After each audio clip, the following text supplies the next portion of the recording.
kebetulan akan bertemu di babak play-ins, yaitu adalah yang pertama Alter Ego Bigetron dulu, baru nanti kita bahas Fnatic Connect sama Geek Farm.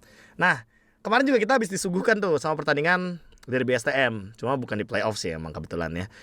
Cuma menurut kalian, apakah gambaran kemarin itu, gambaran pembantaian comeback 2-0 itu dari Bigetron Alpha, itu juga tetap akan terjadi gitu loh. Nanti di babak play-ins mungkin 3-0 atau bahkan 3-1, 3-2, tapi tetap Bigetron gitu yang menang. Atau kalian mungkin punya sudut pandang lain gitu loh. Mungkin Alter Ego-nya perlu mempersiapkan apa, atau jangan-jangan kalian malah ngeliat kayak ya Bigetron bisa kok kayak gini terus gitu loh. Selama mereka udah ngelupain Assassin contohnya, let's say seperti itu. Mungkin dari kalian ada mau beropini soal Bigetron dan Alter Ego yang nanti saling ketemu di play-ins? Kalau dari aku sih, kalau Alter Ego masih main kayak regular season lah. Udah cuman day one aja gak sih? Kayak dari top 6 mereka yang paling lemah kelihatan banget tuh. Statistik bicara apa semuanya. Mereka kalau nggak improve sama sekali ya, buat gue apalagi nih. Kalau gue bisa mention romernya mereka sih, kayak masih ragu-ragu banget, Omen. Jadi kayak itu benar-benar harus super duper improve kalau memang mau keep up. Karena mereka nggak bisa cuma mengandalkan satu orang, men. Ini season 14, kalau kita ngelihat ya, top 3-nya dengan yang ada 4, 5, 6 yang sekarang, ya 5-6 mungkin atau 4, 5, 6 juga oke lah. Itu masing-masing lini itu secara mekanik juga kuat. Jadi kalau sekarang strateginya mereka udah sama-sama kuat, jadi mereka harus adu dari sisi mekanik. Kalau dari mekanik aja mereka udah kalah, strateginya pasti bakal buyar. Jadi yang kenapa yang top 3-nya jadi kayak bersinar banget kan sekarang gitu. Kayak kita lihat, oh ini kok beda banget RRQ TLID dengan BTR Alpha. Karena mereka punya player-player yang memang mekaniknya, mekanik juga kuat di lane. Jadi buat gue ya kalau Alter Ego mereka mau kuat ya, kalau mereka harus cari akal, kalau memang secara mekanik kalah ya mungkin mereka bisa dapat celah misalnya dari in-game-nya, entah apa yang mereka bisa pakai, rute farming lah, atau ngapalin misalnya Supercan kemana. Karena Supercan kemarin dibantai gimana pun juga ya, tetap jadi kan yang lainnya. Ini kan case-nya sama waktu Supercan pakai in. Yang lainnya dia dibantai ya tetap aja tuh, tetap menang ya. Karena yang lainnya bisa keep up. Jadi kalau buat gue ya tetap sih BTR lah ini kalau bicara lawan Alter Ego. Selama belum berubah ya. Kalau ada perubahan pun ya aku bisa bilang ya tetap BTR juga lah, masih lah 3-1 lah. Oh. Benar sih. Tiket terakhir juga kan kebetulan tuh yang ibaratnya kayak kalau kata kasarnya kayak di giveaway gak sih sama Onyx buat Alter Ego bisa masuk ke playoff-nya juga. Karena kan kebetulan Bedanya nggak kirim martabak aja. waduh. Mie Aceh ya nongkrongnya, makannya mie Aceh ya. Benar, mie Aceh mungkin. Tapi ya mereka harus manfaatin kesempatan yang datang ke mereka gitu loh. Dulu dikasih kesempatan ini untuk ke playoff juga, yang walaupun memang harus berjuang di play-in, yang dimana gambaran play-in itu ada di derby STM kemarin di minggu terakhir kan. Yang kelihatan apakah Owen kalau nggak pakai Gatot nggak bisa menang. Kayak dia bener-bener bounce back-nya pas pakai Gatot doang gitu. Sisanya dikasih chip yang hero-nya lebih overpower dibanding Gatot Kaca. Mereka nggak bisa menang itu loh. Terus juga kayak ngelihat mungkin ya balik lagi transisi Nino, terus Hais juga yang mungkin di gold lane-nya angin-anginan ya, kadang bagus bisa bagus, kadang kalau misalkan bingung bisa bingung banget. Tapi kalau ngelawan Bigetron Alpha nih yang dari minggu ke minggu ya mungkin sempat kepleset juga, tapi Bigetron Alpha menurut aku ya mereka tuh keplesetnya karena ketidakdisiplinan mereka aja. Dan sekarang nih udah mulai minim nih blunder-blunder, misplay-nya yang sekarang udah bagus banget. Dan semoga ngelihat babak playoff nanti, apalagi tandang kan keluar kota, itu nggak jadi pressure untuk mereka sih dari Bigetron Alpha yang ngelihat season lalu bagus banget di regular season, di playoffnya jatuh banget gitu. Dan Alter Ego ya harus bener-bener memanfaatkan 2 minggu ini untuk gimana caranya mengeksploit, memanfaatkan power pick atau ya gameplay mereka. Karena aku ngerasa semenjak mungkin sekarang fully dipegang sama Rek juga ada perubahan sih untuk Alter Ego. Ya kayaknya masih di Bigetron ya Masih kalau awal suaranya. Masih sih. Nah gini, kalau dibilang belakangan ini udah mulai minim, tapi gue ngeliat dari based on result ya, dari tim yang memang dihadapi ya. Yang pertama ada Onyx di minggu ke-8, terus untuk Geek dan juga Alter Ego kan di minggu ke-9 dari Bigetron itu sendiri.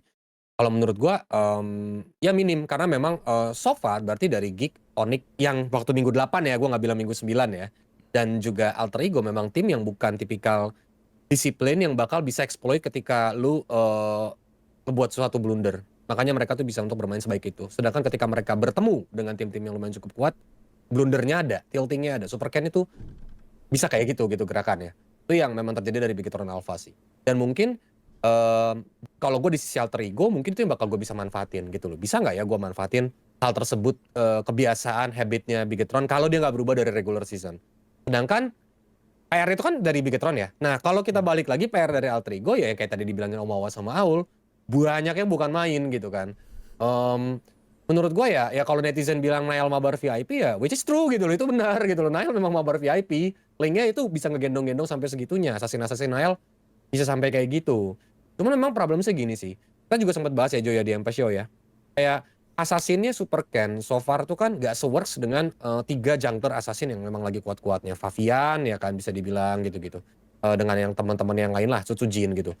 Nah berarti apakah memang problemsnya ini harus tidak bermain Assassin untuk Bigetron? Untuk bisa menghindari tilting tersebut. Karena kan ya memang dengan hero Assassin memang meta saat ini cuman resiko dari bisa dibilang adrenalin rush gitu loh untuk Assassin-nya bisa masuk dan tilting kayak gitu kan gede banget gitu. Dan itu yang bisa terjadi dari Bigetron. Nah itu yang jadi pertanyaan, itu juga omongan lu ya Be ya waktu di MP Show ya gitu kan. Itu yang jadi pertanyaan buat dari tim Bigetron-nya. Sedangkan dari alter ego ya udah ini PR sih kalau menurut gua, lu waktu 2 minggu bisa nggak bikin Nail gak mabar VIP, itu dulu aja deh gitu loh. Satuin lah suaranya, playstyle-nya ditemuin dulu, lu mau mainin kayak gimana sih. Let's say Gatot, kalau gua tarik ke root ya atau ke akar ya, Gatot Awan bagus, berarti Gatot itu kan tipikal bukan hero yang bukan bisa dibilang tuh initiator, tapi lebih ke yang bakal follow up movement temen dong. Karena kan dia bakal Avatar of Guardian biasanya di start sama EXP. Ya udah buat Nino yang hero initiator, untuk roamernya Owen, carilah hero yang memang untuk bisa nge-follow up initiator tersebut gitu. Misalnya kan ya Chip tuh hero initiator Be, dia bisa buka portal apa segala. Makanya ketika Chip dipegang Owen, sorry to say performance-nya nggak bagus gitu. Nah itu yang jadi harus diulik lah sama teman-teman dari alter ego.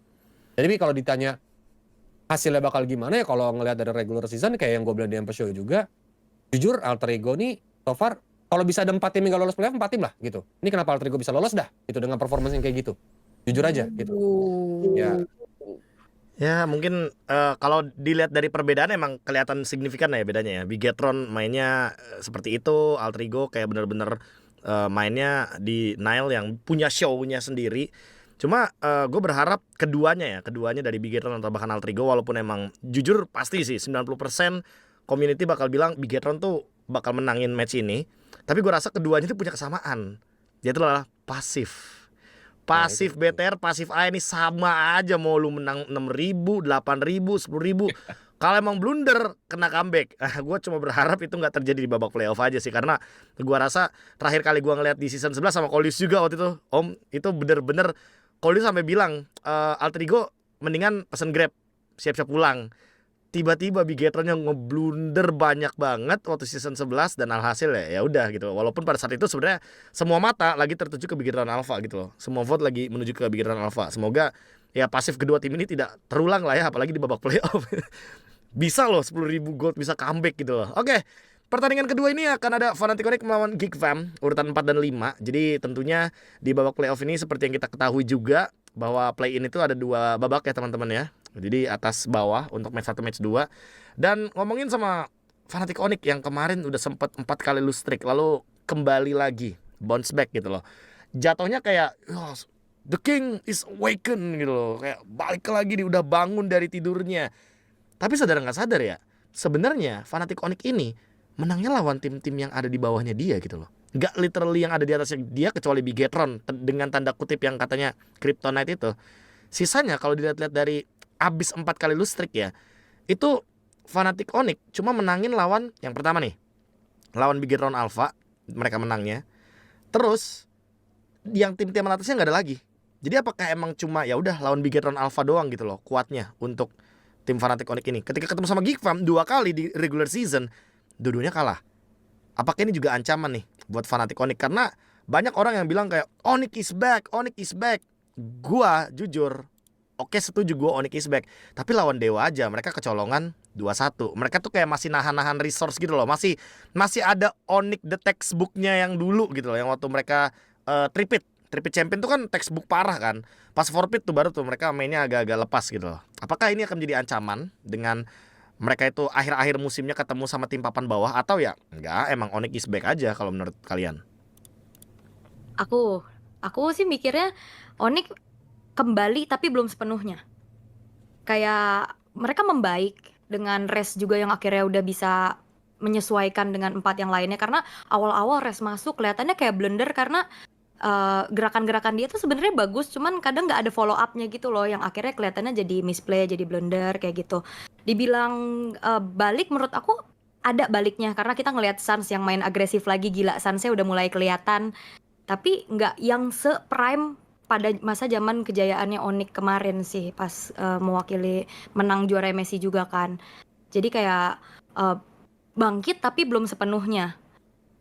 Walaupun memang ketemunya sama tim-tim yang di bawahnya ya, tapi udah kelihatan sih, aku ngerasa gameplaynya cukup berubah, cukup berbeda juga gitu, dari pas kemarin ngalamin 4 kali kekalahan beruntun 2-0 itu kayaknya lagi anjlok banget, tapi ya sekarang udah lumayan kelihatan lebih baik juga. Cuman kayak ya itu yang tadi Bang KB bilang juga, nahan-nahan itu sih, aku ngeliat kemarin Kiboy pakai Franco, dia pakai fleeting time tapi beladihannya bener-bener ditahan banget. Aku nggak tahu itu kayak mungkin ada apa gitu ya, komunikasi apa yang berjalan, apa emang benar-benar nahan biar gak ketahuan research-nya masih ada, biar gak berani masuk atau apa. Tapi kalau misalkan kayak gitu terus-terusan ya bisa dieksploit sama lawan sih menurut aku.